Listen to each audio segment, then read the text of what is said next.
originally released in 1999. It is either the 8th or the ninth book of the Black Company, depending on your organization of the series. The copy I own of it is within one of the omnibuses, The Many Deaths of the Black Company, which contain Water Sleeps and then the finale, Soldiers Live. Water Sleeps is everything I ever wanted from a fantasy book. I went through a lot this year, both physically and mentally. And it's through Glenn Cook, through the Black Company, where I really started to feel like myself again, to feel stable again, to feel excited. It was by reading Glenn Cook that I was able to feel happy again during this year. Grimdark and Cyberpunk were my big discoveries this year. Glenn Cook, William Gibson, and Neil Stephenson, they did so much for me, and I could never thank them enough. I'm eternally grateful for what Grimdark and Cyberpunk have taught me. And Water Sleeps is a masterpiece. The narrator of Water Sleeps is a character called Sleepy. Sleepy is a survivor of the most twisted and extreme examples of sexual abuse. She is androgynous in her presentation of gender. She can pass for either. Her sense of sexuality has been entirely distorted due to the trauma from her abuse, the extreme sexual abuse of her youth. Stunted and distorted her mature sexuality.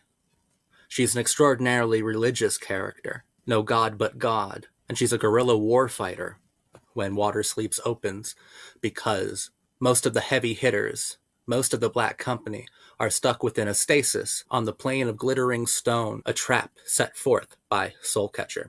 So when Water Sleeps opens, Sleepy, Sarah, Mergen's wife, Goblin, One Eye, Tobo, Sarah's child, they are engaging in guerrilla warfare resistance in Taglios. And the guerrilla resistance warfare in Water Sleeps resonated with me so much. Soulcatcher is the ultimate arch nemesis of this book. She's the protector. She's the ultimate embodiment of the perverted obsessions of political power, of the undeniable eroticism and deathly allure of merciless authoritarianism, the insatiable bondage of gods and of servants. Soulcatcher was brilliant in this book. Soulcatcher is one of my favorite characters of all time, one of the coolest. I I'm attracted to very, very problematic characters, and Soulcatcher might be the most problematic crush that I have, and I'm shameless about it. Fuck yeah, Soulcatcher. What a lovely villain. But Sleepy became my favorite character during Water Sleeps, outranking both Soulcatcher and her sister Lady, who I would die for. Sleepy I like even more now. I love her philosophy, her mentality, the fact that she is extremely religious. No god but God. Meanwhile, she's surrounded by the Taken, by unbelievably powerful sorceresses like Soulcatcher, and she knows Lady, and she's seen a lot of magic. She's seen a lot of power, a lot of god-like actions taken by sadistic women, by sadistic men, by sadistic people. She's seen the deification of insanity. Soulcatcher is a mad woman. She's a psychopath, and she might as well be considered a deity so far as how much more powerful she is than Sleepy, than Sarah, or even One Eye and Goblin. And then the larger-than-life, extra-dimensional creatures she meets on the plane. Shvetya, Kina. Creatures who proclaim to be gods, goddesses, divinity. In a world that seems to be determined to erode Sleepy's faith, she hangs on to it for all of her life. Sleepy is a character who doesn't necessarily have an outward identity, right? I mentioned how androgynous she is.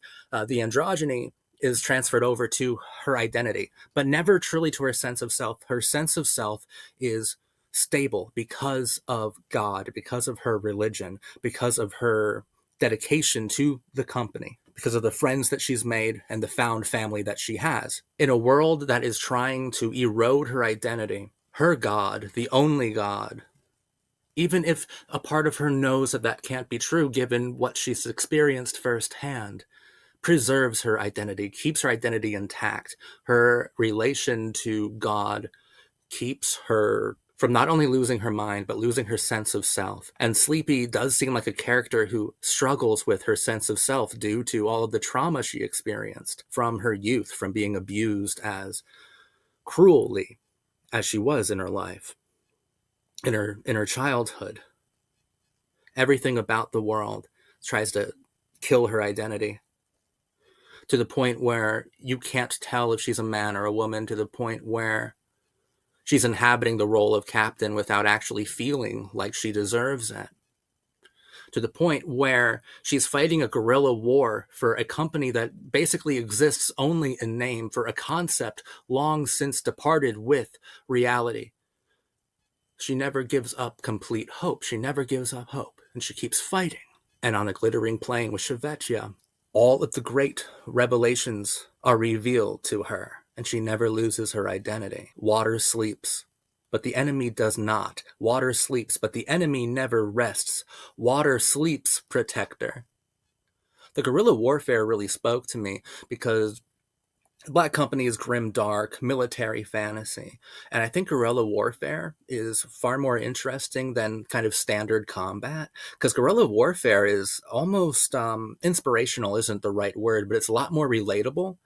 You know, like we all kind of have these power fantasies where we as normal people can impact great change against a clearly authoritarian, corrupt, and vicious governmental leadership. And I think that this part of the Black company, the fact that only like Sleepy, Sarah, One Eye, and Goblin and Tobo are fucking around, right? Like the fucking the B team, man. The fucking JV, because varsity is fucking stuck in stasis in like the sparkling, glittering caves of the glittering stone plain. You know, Lady and Croaker and Mergen and Blade, they're all stuck out there. Meanwhile, we have the B team, who you wouldn't expect to make any sort of change.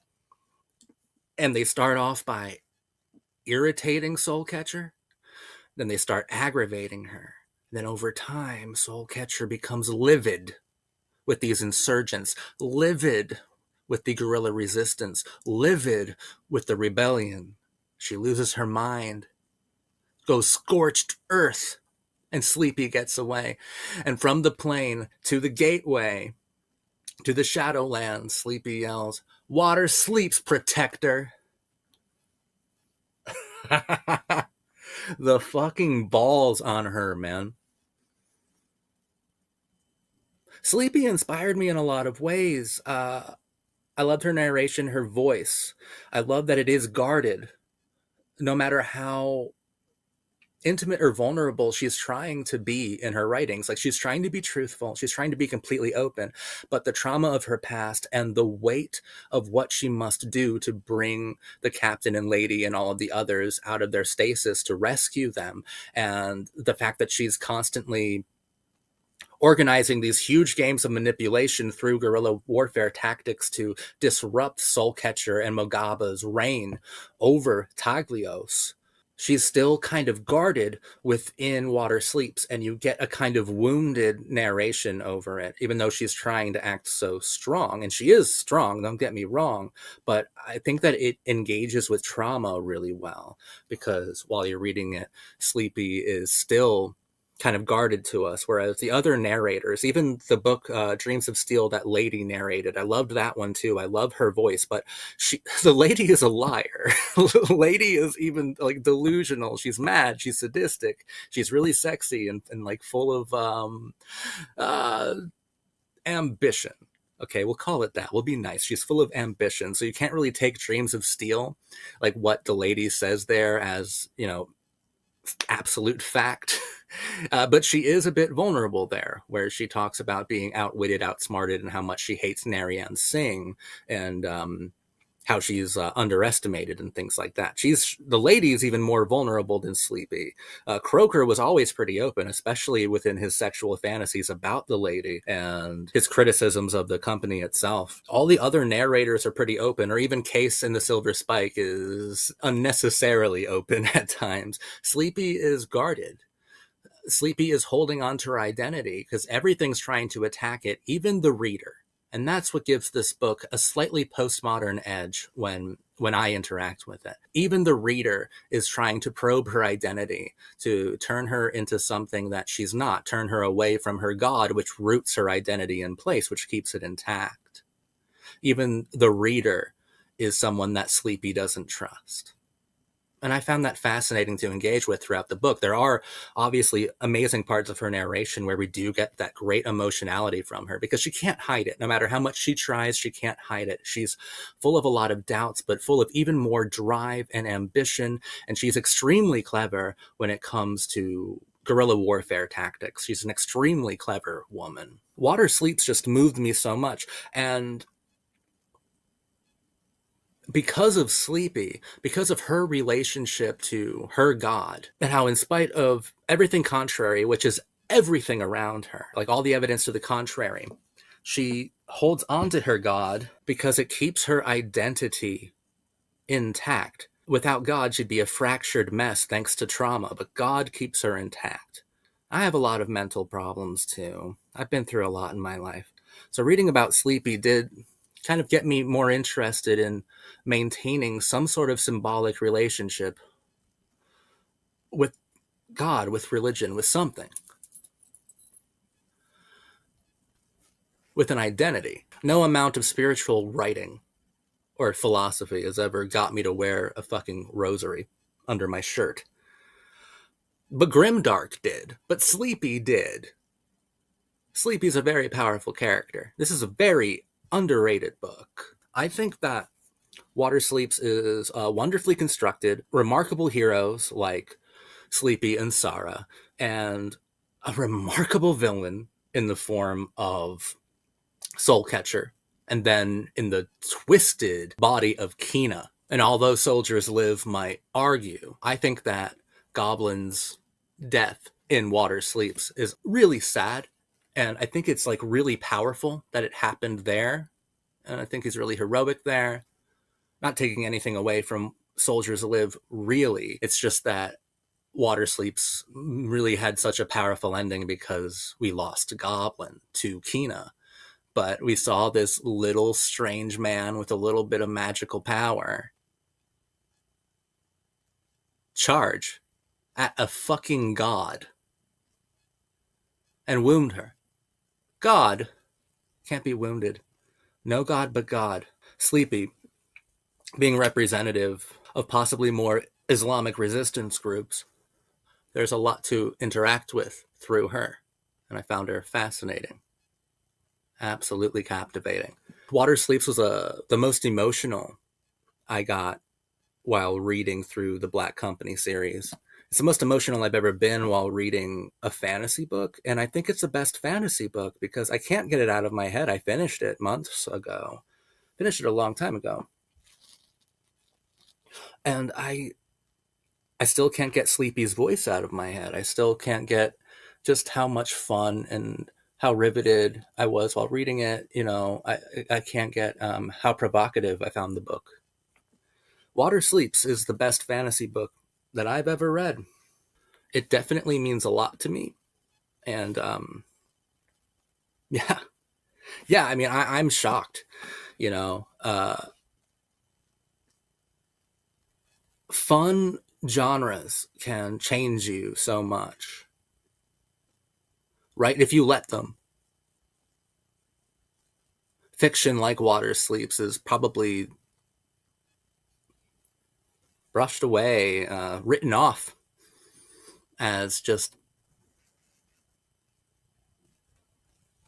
silly genre writing. But if you actually interact with it, it could be life-changing. And I consider Water Sleeps life-changing. I consider the Black Company series as a whole to be amongst the most life-changing pieces of art that I've ever engaged with. And I'm so happy I did at this time. It was the perfect time. Water Sleeps. Absolutely brilliant book. It's the fantasy book that I will never stop thinking about. Thank God for that.